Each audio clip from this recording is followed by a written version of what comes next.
Good afternoon. I'd like to talk about two other arenas. One arena obviously about human rights, our relations between states and human rights topics. Two other arena is the multilateral level, United Nations, and the regional level, in this case Europe, because these are two areas where I have been active as a human rights expert. When it comes to the multilateral level, in the United Nations, obviously you have one organ you have perhaps heard about, that's the Human Rights Council. The Human Rights Council consists of 47 of the 194 member states of the United Nations, and they talk about human rights about 10 weeks per year and in many more meetings. And that's the major arena at the United Nations, which is interesting because it's about politics and it's about politicization. It means you have high-level diplomats there from Africa, Asia, Latin America, Eastern and Western Europe. They talk about what should be new standards in the area of human rights. They talk about how should be standards further developed. They would discuss what do you need as monitoring mechanism, who looks whether standards are being actually followed in practice or not. And that's a giant machinery of more than 60 different human rights bodies, plus the plenum of the Human Rights Council, who discuss these things. The states have not given them a lot of power. They have no powers of coercion. They have no powers of sanctions and so on. The products are reports, studies, resolutions. Over the last 60 years, they have produced approximately 100 different human rights standards in different areas. I'm not going to give you all the different topics, but you can imagine it's about torture, it's about rights of women and children and business and human rights and right to health and so on and so forth. Many of them are soft law, meaning these are political recommendations to states. They are not legally obligatory for states to follow. But there are 9 big conventions which are legally obligatory if a state decides to follow them. So what about Germany, for example? Germany has ratified 8 of the 9, which is the one they have not ratified, rights of migrants. Roughly, to give you an idea, no Western country, with 1 or 2 exceptions, has accepted right of migrants as a convention, and very few Arabic states have accepted it. Who has accepted it? The countries from which the migrants come. South Asia, India, Pakistan, Bangladesh, practically all Latin American countries. So you see human rights and acceptance of human rights has often very much to do with your political interest as a state and as a government. It's not absolutely neutral, moral, beautiful. It has to do what you want and what you do not want. There are a number of difficult topics which lead immediately to confrontation with the Human Rights Council. I'll give you only 5 examples to get an idea for that. There is, I followed that for 20 years, a constant, very confrontational stance the moment when you talk about Israel and Palestine. You can see how the states automatically, like in the Bible, you know, the famous Red Sea would automatically separate. Roughly, Western states, a number of other states, and the majority of African and Asian states. Critical of Israel or supporting Israel. The second big issue is racism. Racism in the political debate of the Human Rights Council very often has to do, I put it simple to make things clear, that a number of, let's call more left-wing or radical states of the South try to say West is responsible for racism, full stop. They do it a bit more diplomatically, but everyone knows. So West says, wait a minute, often Western countries, yes, we have a problem with racism. Yes, we have to fight against xenophobia. No problem. But you in the South also have problems with racism. There's also a problem with refugees in South Africa. There's a problem for black people in China and so on and so forth. And we do not accept that racism is just an issue for us and we are responsible for wherever racism emerges. Third point, now a little bit less after September 11, is Islamophobia. In the case of Islamophobia, 2 countries, Egypt and Pakistan, for the Organization of Islamic Cooperation, try to argue that governments have an obligation to defend the religion as religion against blasphemy. Blasphemy means criticism, it could mean attacks, whatever, how you want to interpret it. We have it in Germany also in the past, blasphemy.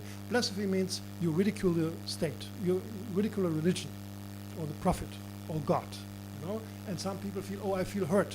And now the question is, should the state bring someone into prison because of that? And that, with all due respect, is a very hot potato in many countries. There are people in favor and people against. It's not a yes-no question often. And so Western and other countries said, wait a minute, human rights is something where everyone should have a right to accept a religion or not to accept a religion, or to be an atheist. But it's not the role of the state to bring someone to court because he criticizes a religion. And here you could see immediately different opinions between Western, and not all, but a number of Islamic states. Very difficult situation, very confrontational. And a fifth obvious issue is the question of terrorism and human rights. Terrorism and human rights is a very big issue, can only one sentence. For a number of countries, the argument goes, if you have a serious problem with terrorism, you must be able not to take, I put it diplomatically, so serious human rights.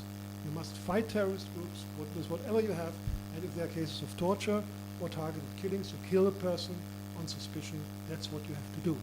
And there are other people who say, well, even in such a situation, fundamental human rights, right to life, right not to be tortured, should be accepted. So many of these issues are controversial in the Human Rights Council. I believe one should be realistic. The Human Rights Council is a political organ. You have governments there, plus hundreds of human rights organizations who also speak publicly. So you cannot avoid politics. Politics is there, like politics is there in Parliament. The danger is politicization, meaning that states try to block investigation of human rights violation, try to weaken human rights standards, and there's a big issue. Let me briefly then turn to a little bit the practical level, because that's the multilateral level, very important, as I said, 9 big conventions, many monitoring mechanisms, and that's my, may I say so, Committee on the Prevention of Torture. You talked about Turkey. I was in Turkey 1 week ago. I was in Turkey for 2 weeks with a delegation from the Committee on the Prevention of Torture, which is based on its own treaty. We have a treaty called the European Convention on the Prevention of Torture, on the basis of which we can visit every country that has accepted the treaty. And that's 47 countries. From Iceland in the west to in the east, Georgia, Armenia, Azerbaijan, and Russia. So you can go to this country, and now comes the interesting part, and you have 3 rights, which is unusual. United Nations body don't have that right. You can go whenever you want. We can decide who goes. We can visit all institutions where people are deprived of their liberty, meaning police, prison, psychiatry, social care homes, and immigration detention centers. We can come day and night, weekends, whenever we want. We can look at all documentation, and we can talk or try to talk confidentially to prisoners, patients, police detainees there. That's on the basis of a treaty. So we do not come and discuss whether we can do this or that. It can be difficult, but we have a treaty and say, look, this is what we can do. Everyone comes with a little identity card from the country concerned and said, here, this is what I can. Please open the doors. So you have visits. We were in Turkey for 3 weeks, in the south of Turkey, in the west of Turkey, in the north of Turkey, and looked at approximately 7 prisons and 19 police stations, and were able also to talk to these people. Sometimes there are difficulties, and people say, no, you're not getting into that. That's security, top security.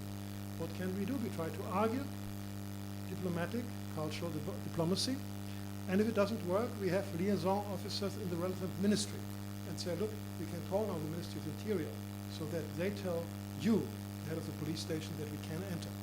And if it does not work, we do that. So we have a situation which is almost comic or rather serious, that you call the Ministry of Interior of the country and they explain to their police officer they can do that.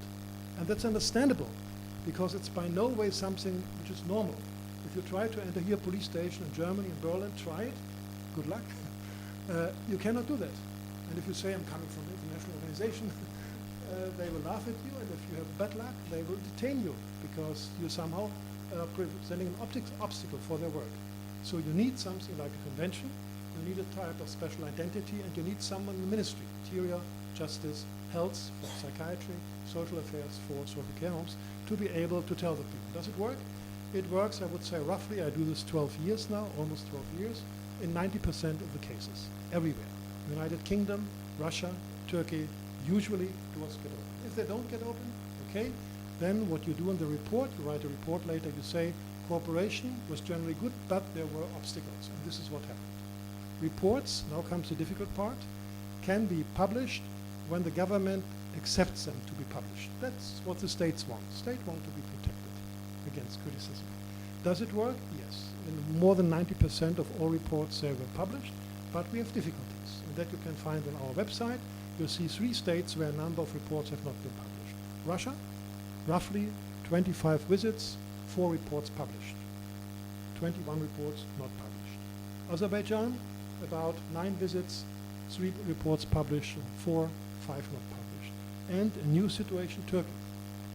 In Turkey, since it worked very well over many years, but since 2015, 3 reports have not been published. Now we did the 4th visits. Let's see how it works. It's very difficult. When we had meetings, I had a meeting 1 week ago with the Turkish Minister of the Interior, with my delegation, where we talked about this, with the Deputy Minister of Justice. Why is saying that? Human rights debates have often to do, and human rights, with verification of facts. And that is controversial with the states. States say, no, you're wrong. What you saw is not correct. What you tell us is exaggerated. Or even it's getting worse, you are just an instrument of the opposition. You are trying to take away from us legitimacy as a state and government. We don't like that. We're not going to accept that. So often these discussions can be quite difficult and dialogue can be quite tough. But nevertheless, you have to do it because it's not enough to scream. Human rights must be respected. When it comes to specific cases and situations, as a human rights person, you must prove to a certain degree that you have reasons to believe that there is a violation of human rights. And it's not enough that I believe in something. I must tell them why I arrive at the conclusion that people, for example, have been tortured in this country. And you must prove, and you not prove perhaps in the 100% sense, but you must have credible allegations, otherwise the government tells you, you believe everyone, these are just criminals, these are terrorists, they lie to you, and you are so naive, you have no idea about politics, you don't understand what it is. So these are just some remarks about practical work when it comes to prevention of torture here in Europe. Thank you.